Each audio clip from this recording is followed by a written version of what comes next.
As an entrepreneur और businessman आप क्या रिकमेंड करते हैं? कोई बंदा कहता है जी मेरे पास इन्वेस्टमेंट है but where should I invest?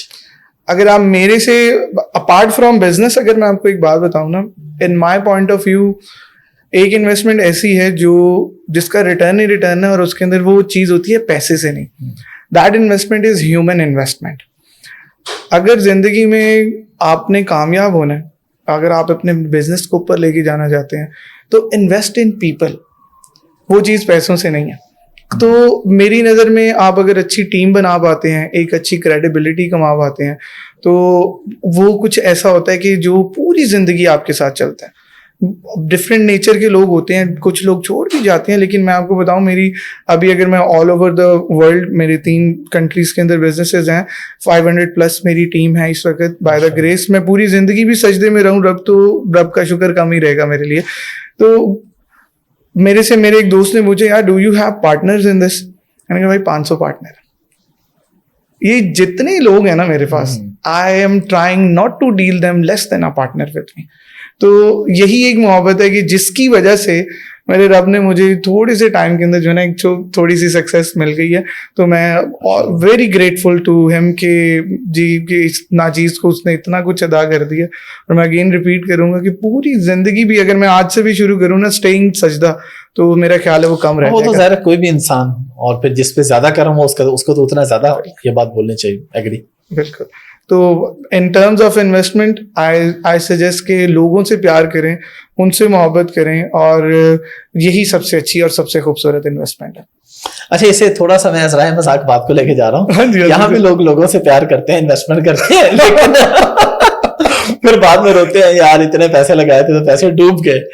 तो यंग जनरेशन को आप भी माशाल्लाह यंग है अभी भी, लेकिन खासतौर पे हम उस एज की बात करें जब आप बिल्कुल स्टार्ट कर रहे होते हैं, टीन एज से आगे निकल रहे होते हैं. तो आपने भी उस वक्त उस तरफ तवज्जो दी कि प्यार मोहब्बत इश्क की तरफ, या आपने पैसा कमाने की तरफ फोकस किया? अच्छा, नहीं पता क्या, क्योंकि मैंने आपको बताया ना कि टारगेट ओरिएंटेड हो गए थे बहुत ज्यादा ही बड़े अर्ली टाइम से ही ना.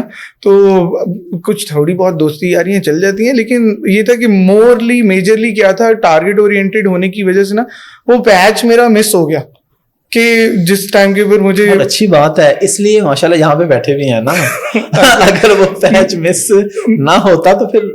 हाँ. और अनफॉर्चुनेटली यही है, यंग जनरेशन पूरी एक ही चीज के पीछे पड़ी हुई है, भाई तुम पैसे तो कमा लो, कोई पैसे की तरफ फोकस कर लो. मतलब जेब में रुपया नहीं है और लगे हुए इश्क करने और मोहब्बतें करने. दोस्त को फड़ के फ्राई चिक्स और फिर बाद में जिस दोस्त से पकड़ते हैं पता चलता है वो तो सेट हो गई है. नहीं, ये मैं अनफॉर्चुनेटली ये एक बड़ी सैड रियलिटी हमारी सोसाइटी की. मैं नौजवानों को समझाने के लिए बात करूं, यार को खुदा का खौफ करो, कि मतलब पॉजिटिविटी की तरफ आओ. ये कोई जिंदगी है कि सारी रात बैठे डेस्क पे, और बास को तो 6-6 महीने बाद पता लगता है कि वो लड़का था. सही बात है, सही है. फेक आईडी चल रही है बहुत सारे. और मैंने ऐसे वाकयात देखे अपने आसपास के लोगों ने फेक आईडी से और आवाज बदल के हजारों ने लाखों के इनामात भी वसूल किए हुए हैं, और कुछ लोग लूटे हुए. मुझे भी ना एक वाकया याद आ गया हमारे कॉलेज का. हम लोग भी being very naughty in school colleges में, FC कॉलेज से मैंने अपने इंटर किया था. मेरे दोस्त ने भी ना एक लड़की के साथ ऐसी सेटिंग शुरू कर दी. इसने एक वॉइस चेंजर मिलता था फीस सेंटर से 60 रुपए का, वो हमने कानों में लगाया. वो पूरी मैंने ऐसी शुगल में ना ऐसी मजाक में बात शुरू हुई कि ना यार लड़का है, उससे ना जरा लड़की बन के बात करते हैं. गए, वो मेरा जो दोस्त था वो रात सारी उससे ना अपनी बातें ही करता रहा पूरा टाइम. रातों रात उसने 400-500 रुपए का, वो बंदा एक समोसा नहीं खिलाता होता था हमें, उसने 400-500 का लोड करवा के दिया. अगले दिन उससे तैयारी होगी कि वो हमें कैंटीन के पीछे मिलने आने वाला है. मैंने उसको बोला, मैं कि यार दिल टूट जाएगा उसका, ऐसे नहीं कर, उसको जाके बता देते हैं. Then it happened end up on to the fight, कि वो एक झगड़ा हो गया उसके साथ. होना ही था यार. लेकिन वो ये था कि वाकई इस चीज से निकलना पड़ेगा. और अगर आप मेरे से, मैं आपको थोड़ा सा इस चीज के ऊपर बताऊं कि मैंने शादी की जाके 28-29 की एज में, और लेकिन लव के अरेंज नहीं, अरेंज मैरिज. अच्छा, अरेंज. तो अरेंज मैरिज थी।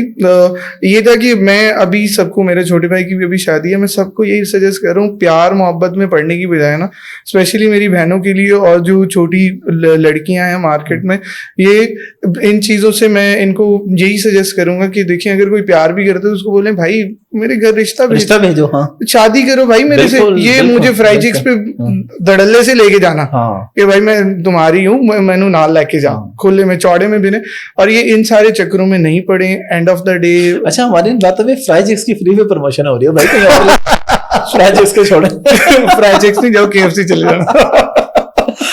तो यानी कहने का मतलब है कि ये जो चीजें हैं इनको अवॉइड करें, शादी करें 24-25 साल की उम्र के अंदर।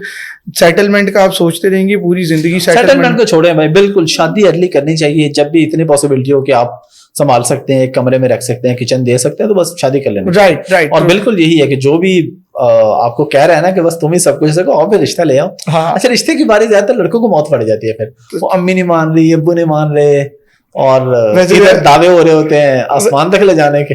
वैसे कुछ इल्जाम मुंडे आते हैं, लेकिन अभी पहले क्या था ना, लड़के तो शुरू से ही ऐसे हैं, आजकल लड़कियां भी ऐसी हैं, वो भी टाइम दे के बाद जो इंस्टाग्राम पे जेड़ा ना फेसबुक यूजर लिख के आ जाता रिश्ते के टाइम के ऊपर ब्लॉक करके ना, तो कुछ बहुत सारे इंसिडेंट होता होगा। हाँ। लेकिन अगर हम ज्यादा कहें तो ज्यादा तो आपको पता है इसमें, हालांकि हम खुद लड़के हैं, लेकिन एग्री चले अपने आप को लड़का कहकर खुश हो रहे हैं। आप कैटेगरी से ऊपर निकल गए, बड़े हो गए, लेकिन ज्यादा गलती हमारी साइड पे ही है। ट्रू। देखिए, ख्याल करना चाहिए माँ बहनों को, अपनी माँ बहन समझ के चलना चाहिए। देखिए, तभी एक अच्छा इन्वायरमेंट बन सकता है, तभी हम लोग ना सक्सेस की तरफ जा सकते हैं।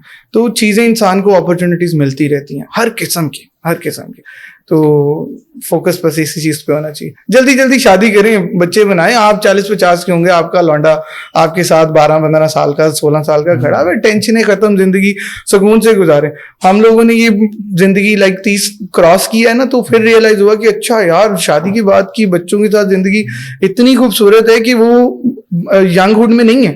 जो ब्लेसिंग्स होते हैं, आपकी बेटियां, आपकी बेटी, वो क्या खूबसूरत रौनक है वो जिंदगी की। तो वो असल purpose of life is that. तो जल्दी कर लेंगे तो जल्दी फायदा। ये सेटलमेंट के चक्कर में मैं खुद भी इसी दौड़ में लगा रहा था कि यार जब तक सेटल नहीं होना तब तक ब्याह नहीं करना। तो आई बिलीव कि 24-25 साल, और वैसे भी हमारे नबी की सुन्नत है, उनकी भी पहली शादी 25 साल की उम्र में हुई थी। तो मेरा ख्याल है it's a good idea to do it.